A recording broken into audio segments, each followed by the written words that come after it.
Arestado sa entrapment operation sa Marikina ang tatlong lalaking nag-alok umano ng sure win o tiyak na panalo sa isang mag-amang kandidato sa lokal na posisyon.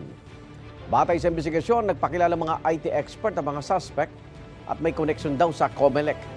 Kaya raw nilang manipulahin ang resulta ng eleksyon. Nireklamo sila ng kandidato sa pagka-mayor sa Enrile, Cagayan na si Robert Turingan at kanyang anak na kandidato rin matapos ang ilang beses na pag-aalok sa kanila ng sure win kapalit ang milyon-milyong piso. Tinanggi ng COMELEC na konektado sa kanila ang mga naaresto. Tumanggi magbigay ng pahayag ang mga suspect na maharap sa reklamong robbery, extortion. Budol po talaga ito. Sigurado doon isa matatalo, sigurado doon isa mananalo. Pag nanaling siya, sasabihin niya, ako ang dahilan yan. Ba't nanalo yan? Sasabihin niya doon sa kabila, kita mo, kaya natalo ka, hindi ka lumapit sa akin.